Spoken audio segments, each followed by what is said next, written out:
वडोदरा शहर के विभिन्न इलाकों में तालाबों के ब्यूटिफिकेशन का कार्य करवाया जा रहा है, लेकिन गाजरावाड़ी इलाके में जो रामनाथ तालाब मौजूद है वहां से दुर्दशा की तस्वीरें सामने आ रही है।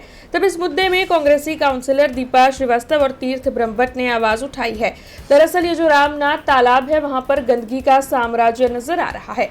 यहाँ पर काफी ज्यादा बदबू भी आ रही है और तालाब के खस्ता हाल है।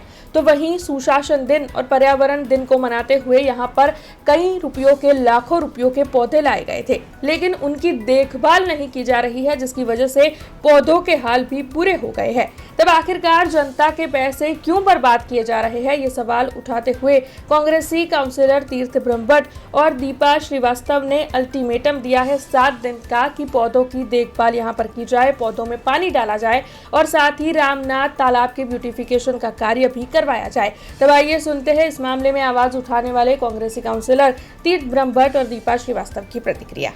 वोर्ड नंबर 14 विस्तार है रामनाथ महादेव। અમે બે કાઉન્સિલર આજે રામનાથ મહોદયના દર્શન કરવા માટે આવ્યા હતા। ત્યાં બાજુમાં જોયું ત્યાં બ્યુટિફિકેશન નામે જોયું તો ખરા બ્યુટિફિકેશન શું ચાલી રહ્યું છે। ત્યારે જોયું તમને ખબર પડી કે મોદી સાહેબના 12 વર્ષના સુશાસનના નિમિત્તે જે વૃક્ષો લાવવામાં હતા એ વડોદરા મહાનગરપાલિકાના કુશાસનના કારણે વૃક્ષો બળી ગયા છે। તમે જો કે આ તળાવ નામે માત્ર ને માત્ર ભ્રષ્ટાચાર લાગી રહ્યો છે તમને અંદર। એને તળાવના અંદર કચરાના ઢગલા નાખી દેવામાં આવે છે। આ જેને પેલા તળાવનો પેલો કચરાનો પહાડ એવો અંદર રિપ્રેઝેન્ટ કરવામાં આવી રહ્યું છે આ લોકો દ્વારા। તળાવમાં અહીંયા વિસ્તાર એવો છે કે જ્યાં 1 ઇંચ વરસાદ પડે ને તો પણ આ પાણી આવી જાય છે। તે છતાં પણ લોકો તળાવ નાનું કરી નાખ્યું કોન્ક્રીટના બહાને।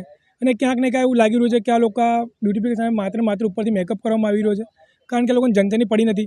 જનતાના મહેનતના પસીનાના ટેક્સના રૂપિયાના લોકો છોડને નામે દુરુપયોગ કરી રહ્યા છે કે જ્યાં જો છોડ લાઈન મૂકી દે છોડ પછી માવજત કરવાનું નહીં।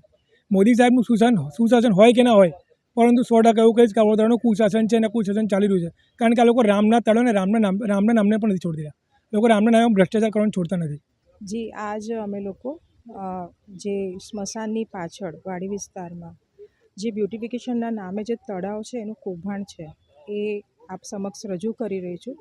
અને ખાસ કરીને પર્યાવરણ દિવસના નામે આટલા બધા કરોડોના છોડ લઈને મૂકી દીધા છે। હવે એ છોડને રોજ પાણી આપવાની જવાબદારી કોની છે? આ જવાબદારી મહાનગર સેવા સદનના જે ટીમ હોય છે એની હોય છે। તો આપ જોઈ લો કે આજે છોડની દશા શું થઈ રહી છે। તો એના માટે આજે મને વોઇસ રેઝ કરવું પડે છે। 7 દિવસની અંદર અહીંયા આ જે પણ ગાર્ડન છે એને સારી રીતે પાણી મળે અને ખાસ કરીને જે આપણે પાછળ જે તળાવ છે એને આખું ડીપ કરવામાં આવે।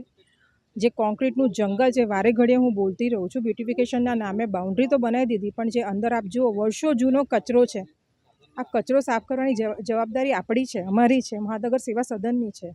तो आ तो આપણે કરવું જ પડશે। हमसे जुड़े रहने के लिए हमारे YouTube चैनल को सब्सक्राइब करें और नई वीडियो की नोटिफिकेशन के लिए बेल आइकॉन को दबाएं।